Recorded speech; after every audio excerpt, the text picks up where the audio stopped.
దంతేరాస్ సందర్భంగా దేశవ్యాప్తంగా auto sales top గేర్లో దూసుకుపోయాయి. శనివారం మధ్యాహ్నం 12:18 నుంచి ఆదివారం మధ్యాహ్నం 1:51 వరకు శుభముహూర్తం కావడంతో వాహన ప్రియులతో కార్ల షోరూంలు కిటకిటలాడాయి. దంతేరాస్ ఫెస్టివల్ సీజన్ సందర్భంగా వాహన కంపెనీలు పలు ఆఫర్స్ను అందించాయి.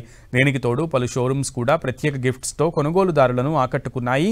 వాహన కొరత ఉండటంతో డెలివరీలు తక్కువగా ఉన్నప్పటికీ ఈ ఏడాది భారీ బుకింగ్స్ జరిగాయి. పలువురు వాహన ప్రియులు వాహన ధరలను తెలుసుకునేందుకు ఆసక్తి చూపారు.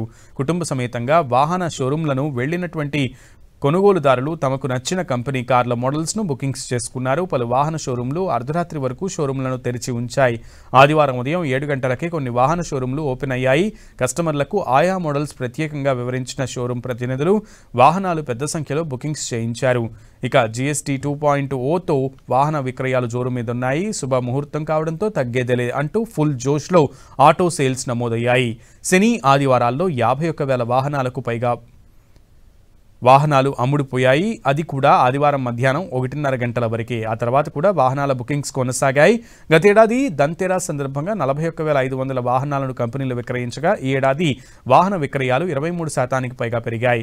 ఈ ఏడాది దంతేరాస్ 2 రోజులు రావడం వాహన కంపెనీలకు కలిసి వచ్చింది. GST 2.0 తర్వాత ఇప్పటి వరకు ప్రతిరోజు సగటున 14,000 వాహనాల బుకింగ్స్ జరిగాయి. ఓవరాల్గా చూస్తే GST 2.0 సంస్కరణల తర్వాత మారుతిలో ఇప్పటి వరకు 4,50,000 వాహనాల బుకింగ్స్ నమోదయ్యాయి. ముఖ్యంగా చిన్న కార్ల కొనుగోలుకు కొనుగోలుదారులు అధిక ఆసక్తి చూపారు. GST 2.0లో చిన్న కార్లను 18% నుంచి 5% స్లాబ్లోకి మార్చడంతో ఆయా మోడళ్ల ధరలు భారీగా దిగివచ్చాయి. దీంతో GST 2.0 తర్వాత దాదాపు 3,25,000 మారుతి చిన్న కార్లను ప్రజలు కొనుగోలు చేశారు. ఫెస్టివల్ ఆఫర్లు కొనసాగుతుండటం, వచ్చే నెల నుంచి ఇయర్ ఎండ్ ఆఫర్లు కూడా ప్రకటించే అవకాశం ఉండడంతో ఈ ఏడాది చివరి నాటికి భారీ సంఖ్యలో కార్ల విక్రయాలు నమోదయ్యే అవకాశం ఉందని ఇండస్ట్రీ ఎక్స్పర్ట్స్ అంచనా వేస్తున్నారు.